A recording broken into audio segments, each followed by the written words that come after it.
Narayana. We'll start with a small prayer. नारायणं परिपूर्ण गुणार्णवाय विश्वोदय स्थिति लयो नियति प्रदाय ज्ञान प्रदाय विबुधा सुख सत्कारणाय वितताय नमो नमस्ते. So we've been going through the study of Bhagavad Gita and we've started discussion on second adhyay, and Shri Keshav Rao ji has been teaching us, so I would request him to take over and start the discourse, please. हरिः ओं श्री गुरुभ्यो नमः. अभ्रमं भङ्गरहितम् अजडं विमलं सदा आनन्दतीर्थमतलं भजेतापत्रयापहं पूज्याय राघवेन्द्राय सिद्धधर्मरताय च भजतां कल्पवृक्षाय नमतां कामधेनवे आपादमौलिपर्यन्तं गुरूणामाप्तं स्मरेत् तेन विघ्नाः प्रणश्यन्ति सिद्धिं मनोरथाः. हरिः ओं श्री गुरुभ्यो नमः. We have been doing the Gita, and the context is Arjuna. He raises a lot of objections, and Krishna says, no, they're all not valid objections. And for the moha of Arjuna, for him, the kartavya, the duty is very important, and he is in adhikarika varga. He is Indravatari, of course. Apart from that, he has been born as a kshatriya. Kshatriya means kshatat trayate iti kshatriya. He protects anybody, the good people, when they are hurt, when someone is hurt in the society, he stands by their side. He protects all the afflicted one. It is important duty of a kshatriya to protect the society. That is his dharma. So dharma samsthapana, for that Paramatma incarnates now and then, and here Paramatma is showing the path of dharma to Arjuna. So he is instructing Arjuna that the reason for his moha. So we saw three types, if he is worried about the Atma or the soul or the Jiva, then it is eternal, he shouldn't be worried. And about the body, anyway, the body will get destroyed. Eventually, even if not by the war, but eventually it will get destroyed. But for dharma sthapana sake, if he has to kill somebody or do that, that is for the sake of dharma, then it's required. And in that case also his sorrow, what about his sorrow means, he says the root cause of the sorrow is abhimana. So abhimana tyaga has to be done. That's the only way he can do that. And the sadhana, how the sadhana has been done, all that will go on. And here today we will cover an important concept called Bimba Pratibimba Bhava. You might have heard of this terminology. Some people, most of you would have heard anyway. Bimba Pratibimba Bhava. What does it mean? All the jivas, whether it's a minute, infinitesimally small jiva, it can be even a small bacteria, or it can be anything, but every jiva is a reflection of Paramatma. So there is a Bimba Pratibimba Bhava. Paramatma is present inside every jiva, and the jiva is the reflection, of Paramatma. Paramatma is the original Bimba, Jiva is the reflection. So this concept of original object, reflection, needs a reflecting medium also. In case of all lifeless objects or any jada padartha, inert objects, in their cases, the original object and the reflecting medium and the reflection itself have to be different. The reflecting medium has to be different because the jada object is reflected in the reflecting medium. Any example if you take, suppose there's a mirror. In front of the mirror, you put a flower. There's a reflection of the flower in the mirror. So the mirror is the reflecting medium called darpana or mirror. And the flower in front of the mirror is the original object. And there's a reflection of the flower in the mirror. If you notice, there are quite a few characteristics in this. For example, the flower in front of the mirror, it has a lot of fragrance. Of course, it looks beautiful, and the reflection also beautiful. So they looks beauty-wise, yes, they have similar quality. But When it comes to fragrance, the original flower has fragrance, but the reflection doesn't have fragrance. That means the reflection need not have all the characteristics of the original object. One thing. Second thing, suppose you yourself stand in front of the mirror. Your reflection you see in the mirror. You want the mirror reflection to lift the hands. Without your lifting the hands, the reflection cannot lift the hands. So the reflection has to lift the hands, means you have to lift the hands, then the reflection. So the pratibimba is dependent upon the bimba. Bimba is Swatantra object, pratibimba is the Aswatantra object or dependent object. This is what is another aspect of that. And also, your right is the left of the reflection, and your left is the right of the. So right and left they get changed also. Some things may be absent in the reflection, some things may change, some things may be as it is. So all these characteristics are there between reflection and the reflector. And one question people can ask is, hey, in Bhagavad Gita, there is no word used like, reflection, bimba, pratibimba. Where from, like this, your acharya is interpreting is your own acharya's imagination. So there's no such bhava in this. We in Gita, we do the recitation and all that we say. At the end of each chapter, we say that this Gita is nothing but the Upanishad Sara, Brahma Vidyayam, Yoga Shastre, Sri Krishnarjuna Samvade. So all that we say. So that means this is actually the Upanishad Sara of the all the Upanishads. This is the essence of that. So in that case, in the Upanishads, Rupam, Rupam, Pratirupo, Babhuva, all these concepts are present in the Upanishads also. So this somehow has to reflect that kind of a notion, that the same Upanishad notion has to be there in Gita also, right? So Bhagavad Gita, that's one thing. The second thing is, so it says Bhagavad Gita, Upanishads, whether it is Upanishad Sara, you accept, even if you don't accept, okay, this is not there in the original, so you won't accept. But in addition to that, if you see, take the 18th sloka, Antavante ime deha nityasya sharirina anashino prameyasya tasmat idhyasva bharata. This conveys that bimba pratibimba bhava. How?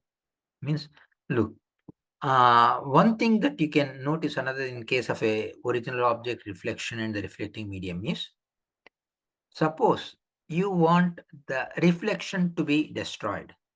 If the reflection has to be destroyed, like if you put a flower and the mirror and the reflection of the flower, there are three ways the reflection of the flower can be destroyed. One is you crush the original flower itself. You destroy the original flower, then the reflection gets destroyed. That's one way. Another one, the mirror. Break the mirror. There's a mirror in front of the flower, and you just break the mirror. So the flower is there, the mirror is broken, mirror is made into pieces, then the reflection is gone. The reflection gets destroyed. Our third thing is, you don't have to break the mirror. The flower is there and its reflection is there. Take the flower away from the mirror. Just put it behind the mirror, on the side, or somewhere else. So the moment you take away from the reflecting medium, the reflection is gone.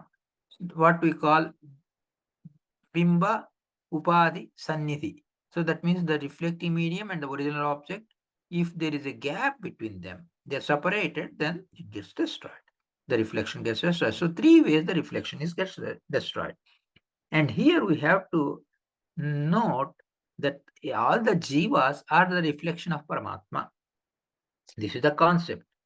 And the first, I'll use the simple Sanskrit so that, the youth, you are learning Sanskrit, you slowly, I want you to get familiar with simple sentences. Antavanta ime dehaha nityasya uktaha sharirinaha. Ime dehaha antavanta antam prapnuvanti. Nasham prapnuvanti. Nashavantah, Nashwaraha. Ime dehaha, ime, these ones, dehaha, bodies. So along with the Sanskrit, I'll tell you English also so that you're familiar with that. These, dehaha, bodies. When you say these, that means it is visible. Whatever is visible to our eyes, we can see physically these bodies, which are visible to us. They are antavanta, they are destructible. And nityasya sharirinaha dehaha. They are nitya sharirinaha. Eternal shariri is nothing but that which acquires the body. Here, multiple aspects. By saying sharirinaha, that means of the embodied. Sharira is body, shariri is embodied, sharirinaha of the embodied, that is nityasya, that is eternal, that is indestructible. So the embodied, that is whatever inside the body, the Atma is indestructible, but that the bodies of this Atma are antavanta, they are destructible. So sharinaha, dehinaha, nityasya, eternal. And here, by saying sharirinaha, that those which acquire the bodies. So look, the reason for using exactly that word, it means atmanaha. Shariri, that which has a sharir, atma is shariri. So it could have said atmanaha, but atmanaha means paramatma, so atma, jivatma, paramatma, paramatma also. By saying sharirinaha of the embodied, those which get the bodies, Paramatma does not get any additional physical bodies. His own non-different deha, aprakta deha, he will have. That's why to exclude Parabrahma, Paramatma, the word shariri is used, one thing. Second thing, nityasya is used by saying or for conveying that the soul or the body or atma is eternal. And also the bodies are destructible. So, Pratibimba and Bimba. Bimba is Paramatma. Bimbanasha will never happen. Paramatma is eternal. And Pratibimba is the Jiva. And its bodies are all Antavanta. They are destructible. And just as we said, when the darpan, the mirror is broken, the reflection is gone. So, if this body is like the mirror, when the person dies, the body is going away. Along with the body, the Atma also will die. So Atma is dying because the reflection is gone. If anybody raises that objection, then we say, no, the body is not the reflecting medium. Here, another trick of the trade is this. In case of any inert objects or lifeless objects, three things are there: the original object, the reflecting medium, and the reflection. All three are three different things. Whereas in case of a chetana or a living thing, the life itself, aprakruta atma, because it doesn't, in case of a jada, it needs a reflecting medium. In case of atma, that itself can be a reflecting medium. That means the atma itself is acting like a mirror, and the reflection is also atma. That means the reflecting medium and the reflection are the same. Hey, how is it possible? Means, yes, in case of aprakruta, because it's not made of prakriti, it is possible. In case of prakruta, it is not possible. But in case of aprakruta, that means prakriti nirmita, it's not prakriti nirmita. Aprakruta means not matter made. So it is not a matter. So Paramatma can reflect in the Jiva itself, and the Jiva is the reflecting medium as well as the reflection. So Darpana Nasha, that means the reflecting medium is broken or destroyed, then Pratibimba gets destroyed. Same way can the Atma be destroyed? Means no, it is not. Because remember, three ways the reflection can get destroyed. One is through Bimbanasha. Bimba is Paramatma himself. He is Nitya and eternal. So Paramatma, he is indestructible. So it is not possible to Paramatma getting destroyed, is impossible. So the Jiva also, who is a reflection of the Paramatma, He cannot be destroyed for that reason. Okay, the reflecting medium, if it gets destroyed, then the reflection gets destroyed. Here, the reflecting medium is Jiva itself. Jiva is eternal. So it's given that the Jiva is also eternal. Why Jiva is eternal means because of this property. Paramatma is there as the protector of the eternality of the Jiva. He is protecting as reflecting medium and as the reflection. He is maintaining the eternality. So the Jivas, the reflecting medium, the Jiva itself is eternal. So the reflection Jiva is also eternal. So the reflecting medium getting destroyed is not possible because Jiva is indestructible. So the reflection Jiva is also indestructible. Okay.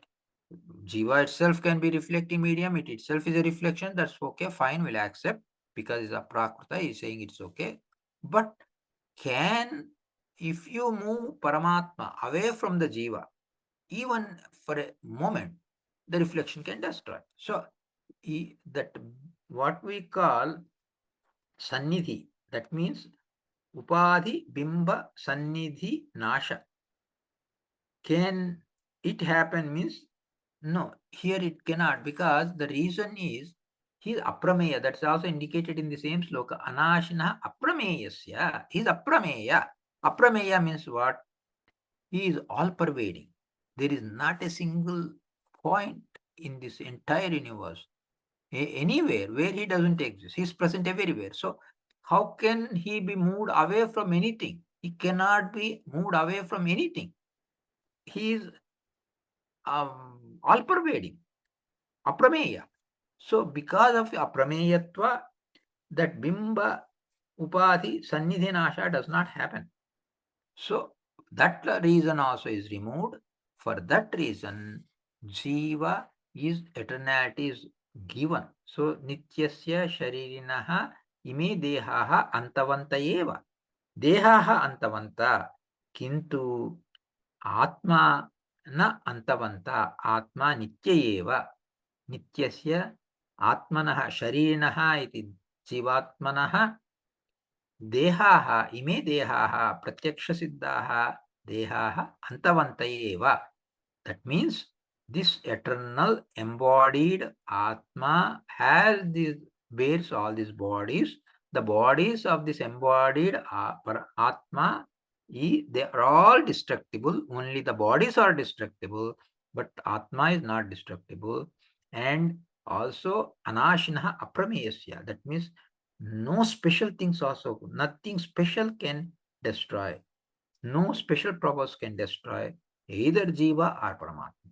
And it is because of his Aprameyatva Lakshana. That Aprameyatva includes his Swatantra also. Tasmat, for that reason, is Jasva Bharata. So this is the center of the message given to Arjuna from Sri Krishna, saying that this is how it is, and for this reason, you have to take up and fight. There is no other go. You have no choice. You have to take the arms because you have taken up to protect the society.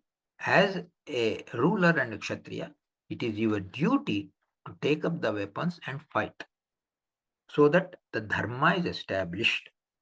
So this is the message given in the form of Bimba Pratibimba Bhava by Krishna to Arjuna. So I'll pause it here so that any questions are there, you can feel free to ask. Hare Srinivasa.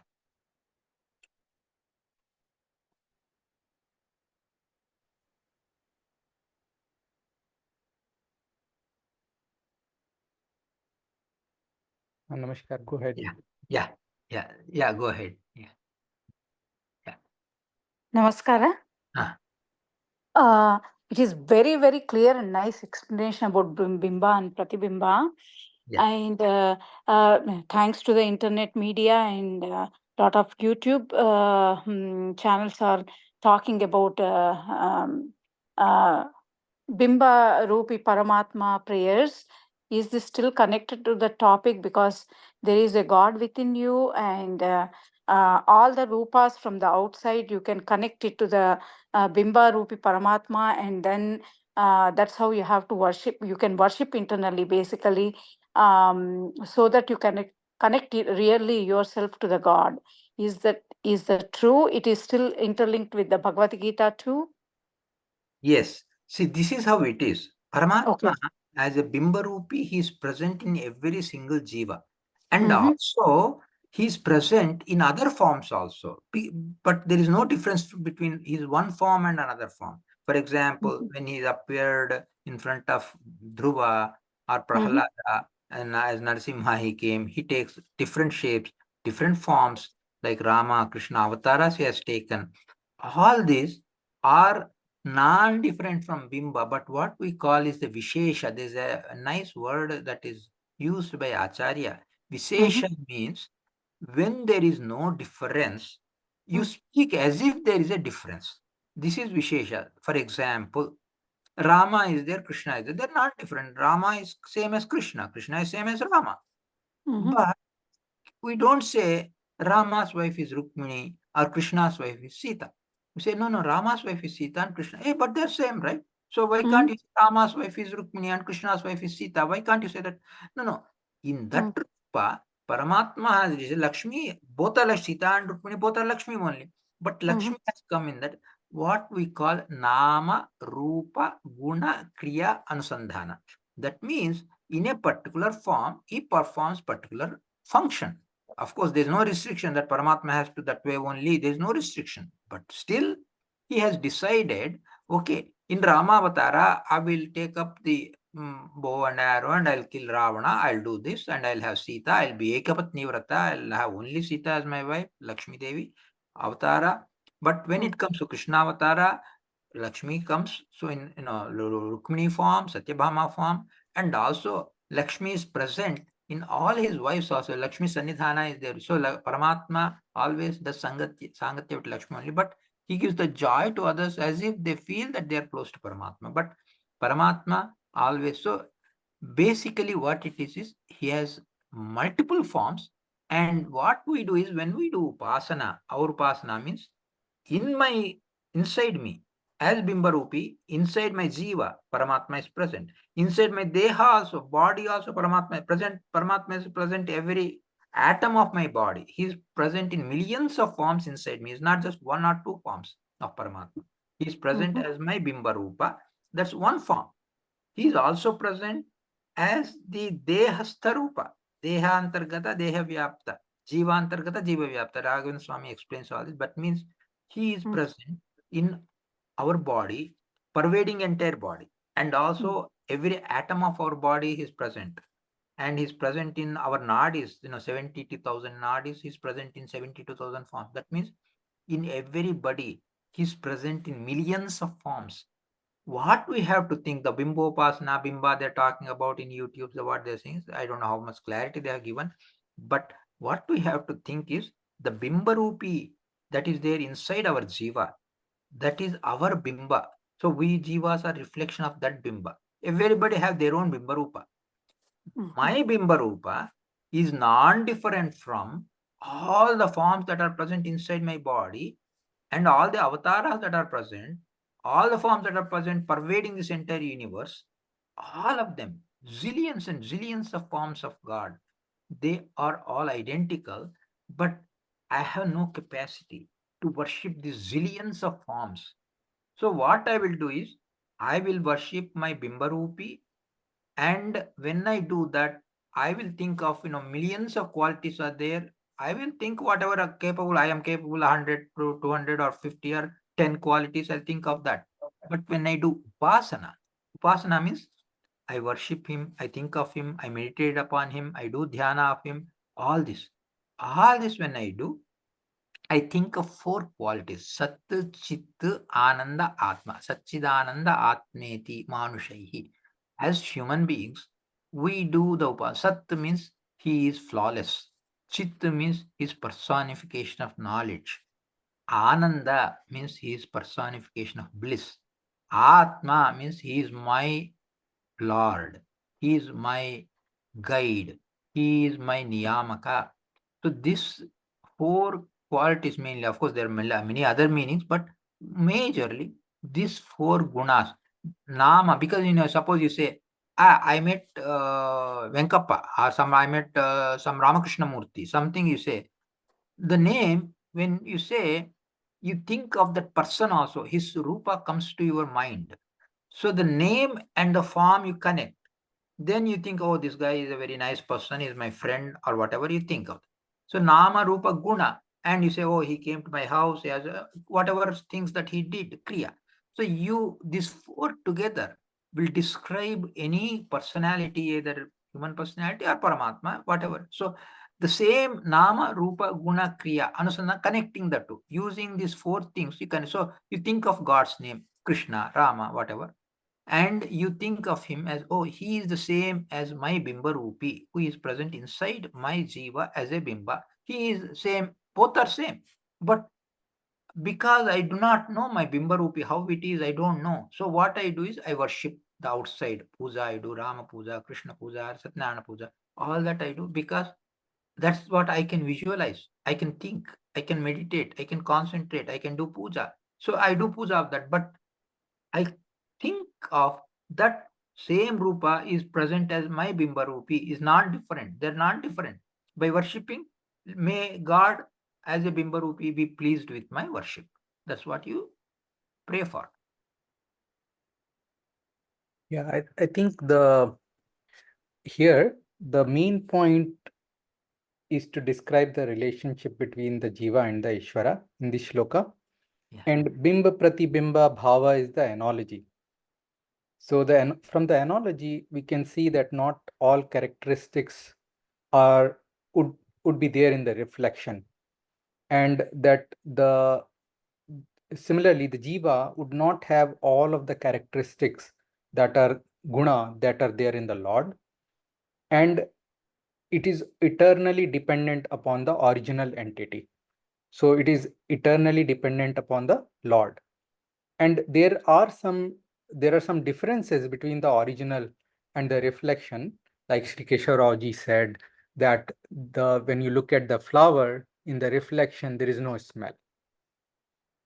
So that analogy is really pointing out the relationship between the Jiva and the Ishvara. So Jiva's activity is always dependent upon the Lord. It is different from the Lord and lacks several attributes that are present in the original. And it is always, because Lord is always present everywhere. That was what we studied in the previous shloka, Sarvam Idam Tatam. So because Lord is present everywhere, so because of that, this sannikarsh between the Jiva, the Upadhi, and the reflecting medium is never going to be destroyed.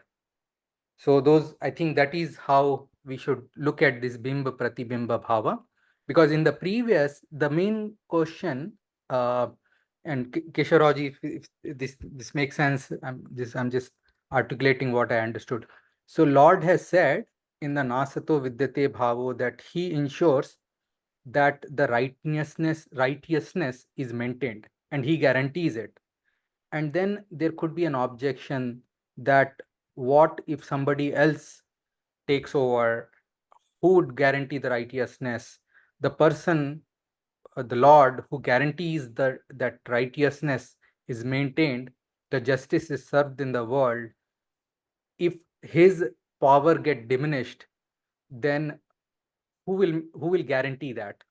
So then the subsequent shloka is telling that nobody can cause destruction of Lord because he is present everywhere.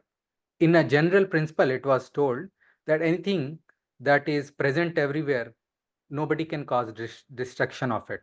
In the previous shloka also, we looked at if people could have question about, okay, are there eternal entities? Then the previous shloka also gave several examples of things such as the Mula Prakriti, the primordial matter, the Varna, time, which is all pervading, Vedas, Avyakrit Akash. So those are examples of things which are eternal in nature. And so here it is the nature, even though the Jiva is eternal, what is the nature of that eternality of the Jiva? How it is related to the Lord, and who guarantees the eternality of the Jiva is what is taught here, with an example, with an analogy of Bimb Pratibimba Bhava. Dhanyavada. Thank you. Namaskar, uncle. Thank you. Phenomenal explanation, Ivattu. I just had a small question. The Anashinaha, I think I get why he would have used, but I'm still not entirely clear why he used the word Aprameyasya. I think you alluded to it as something as to mean like Sarva Vyapi. But if you could just give me a little more clarity why Aprameyasya was used in that. Yeah, sure. Yeah. Aprameya is mentioned because remember there are three ways the reflection can get destroyed. One way is the original object is moved away from the reflecting medium, then also the reflection gets destroyed. Whether that possibility exists or here not means no, it doesn't exist. That is what is guaranteed by Aprameya. Aprameya means what? All pervading. All pervading means it cannot be moved away from the reflecting Jiva. So that's why Upadhi, Bimba, Sannidhi, Nasha, Rahitatva is indicated by the word Aprameya. Aprameya guarantees that the Paramatma cannot be taken away from anything, cannot be taken away from the Jiva. That is what is important. That's why Aprameya is there to guarantee that. Oh, understood. Okay. So Aprameya basically in this context is Sarvavyapi then. Yeah, Sarvavyapi, which implies that it cannot be taken away from the Jiva. Right, it cannot be destroyed, and therefore that it cannot. Yeah, so it can't be removed. Yeah. Yes. Understood. Yes. Thank you, Manu. Thank you. Sure. Okay. So we'll continue again on Wednesday. Last time. Hare Srinivasa. Dhanyavada. Namaskara. Conclude with a small prayer. Om Sarve Bhavantu Sukhinah, Sarve Santu Niramayah, Sarve Bhadrani Pashyantu, Ma Kaschit Dukhabhag Bhavet. Om Shanti Shanti. Dhanyawada. Hare Srinivasa. Hare Srinivasa. Hare Srinivasa. Namaskara. Hare Srinivasa.